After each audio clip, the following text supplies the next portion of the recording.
আসসালামু আলাইকুম। মমতা বন্দ্যোপাধ্যায় ককরোচদের সঙ্গে যোগ দিতে আগামী সপ্তাহেই দিল্লি যাচ্ছেন। ভারতের কেন্দ্রীয় সরকারের নানা সিদ্ধান্ত ও নীতিবিরোধী প্রতিবাদ জোরদার করতে আগামী সোমবার রাজধানীর নয়াদিল্লি সফর করবেন পশ্চিমবঙ্গের তৃণমূল কংগ্রেস নেত্রী মমতা বন্দ্যোপাধ্যায়। সেখানে আন্দোলনরত ককরোচ জনতা পার্টি সিজেপি বিক্ষোভ কর্মসূচিতে সরাসরি অংশ নেবেন তিনি। তৃণমূলের শীর্ষ সূত্রে জানা গেছে, তিনি ঐতিহ্যবাহী যন্তর মন্তরে আয়োজিত প্রতিবাদের মঞ্চে উপস্থিত থেকে আন্দোলনকারীদের প্রতি সংহতি প্রকাশ করবেন এই বর্ষীয়ান রাজনৈতিক নেত্রী।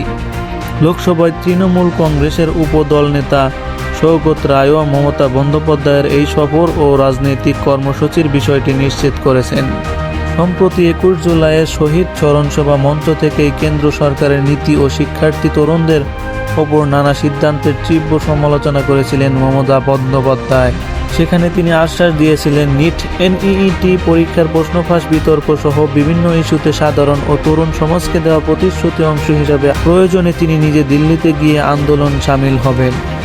সেই ঘোষণার ধারাবাহিকতাতেই আগামী সোমবার তিনি দিল্লির উদ্দেশ্যে রওনা দিচ্ছেন। রাজনৈতিক বিশ্লেষকদের মতে, লোকসভা নির্বাচনের পর সর্বভারতীয় রাজনীতিতে নিজের ও তার দলের অবস্থান আরও সুসংহত করা এবং কেন্দ্র বিরোধী জাতীয় জোটে নিজেদের প্রভাব ধরে রাখার লক্ষ্যই তৃণমূল নেত্রীর এই তড়িঘড়ি দিল্লি সফর।